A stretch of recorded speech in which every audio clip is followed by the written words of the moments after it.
రామగుండం నియోజకవర్గంలో 46వ division corporator గా జనగామ సాగర్ పోటీ చేస్తున్నారు.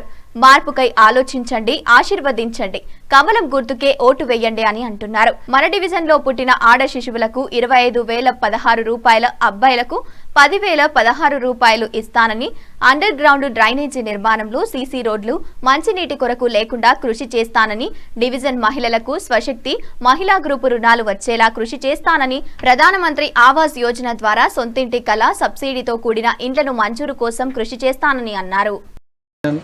ఓటర్ మహాశైలకు నా యొక్క నమస్కారములు. జనగామ సాగర్ అను నేను 46వ డివిజన్ నుంచి పోటీ చేస్తున్నాను. అది భారతీయ జనతా పార్టీ నుంచి. మీరు నన్ను ఓటు వేసి భారీ మెజారిటీతో గెలిపించి నన్ను ఇక్కడ ఈ డివిజన్ కార్పొరేటర్గా ఆశీర్వదించగలరు. మనకు ఏదైతే ఇప్పుడు నరేంద్ర మోడీ గారు అయితే ఉన్నారో ఆయన మనకు సెంట్రల్ గవర్నమెంట్ నుంచి చాలా పథకాలు అమలు చేస్తున్నారు. మనకు ప్రధానమంత్రి ఆవాస్ యోజన, ఆయుష్మాన్ భారత్, మనకు రేషన్ బియ్యం మనిషికి అంటే ఒక కుటుంబంలో ఒకరు ఉంటే ఒకరికి 6 కిలోలు, అట్లా నలుగురు ఉంటే నలుగురికి 24 కిలోలు, ఇంకోటికి ఉచిత గ్యాస్ పథకము, ఇవన్నీ చాలా నిరుద్యోగులకు ముద్రా యోజన పథకం కింద 35% సబ్సిడీ తోటి లోన్లు, ఇవన్నీ సెంట్రల్ గవర్నమెంట్ నుంచి మనకు రావాల్సినవి. కానీ ఇక్కడ ఉన్నటువంటి స్టేట్ గవర్నమెంట్ ఏదైతే కాంగ్రెస్ ఉందో వాళ్ళు చాలా అడ్డుకుంటున్నారు, వాటిని రానివ్వట్లేదు.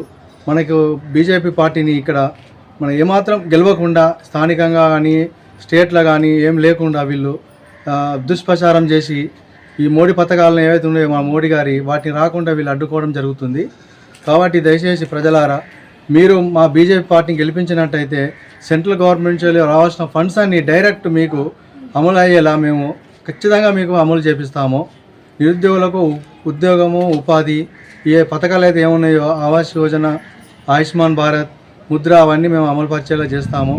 ఈ ఒక్కసారి మాకు భారతీయ జనతా పార్టీ ఇక్కడ గెలిపించేగా మీరు మాకు సహకారం చేయాలని కోరుతున్నాను. అదేవిధంగా ఇక్కడ ఉన్న డ్రైనేజెస్ కానీ, మన రోడ్స్ కానీ, ఇంకా కరెంటు కానీ, ట్యాప్ నీళ్ళ వ్యవస్థ కానీ చాలా అధ్వానంగా ఉన్నది. చూస్తుంటే ఇదంతా ఒక స్లమ్ ఏరియాగా దీన్ని తీర్చిదిద్ది స్లమ్ ఏరియాగానే వదిలేసిర్రు.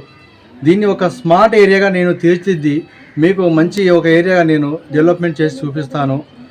ఈసారి నాకు కార్పొరేటర్గా ఇక్కడ మీరు అవకాశం ఇచ్చినట్లయితే మా భారతీయ జనతా పార్టీ నుంచి మీకు డైరెక్ట్గా నేను ఏవైతే మా ఫండ్స్ ఉన్నాయో మన ఈ సెంట్రల్ ఫండ్స్ అవి తీసుకొచ్చి మీకు నేను అమలు చేపించి అభివృద్ధి చేస్తానని.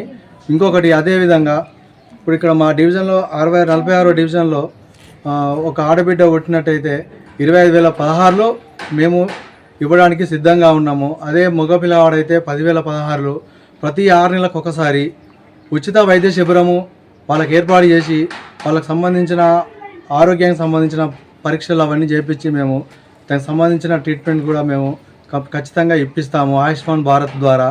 కాబట్టి మీరు మమ్మల్ని మా నరేంద్ర మోడీ గారి పథకాలు అయితే ఏమైతే ఉన్నాయో అభివృద్ధిని చూసి మాకు ఇక్కడ స్థానికంగా మాకు మీరు అవకాశం ఇవ్వగలరని కోరుతున్నాను. భారత్ మాతాకి జై.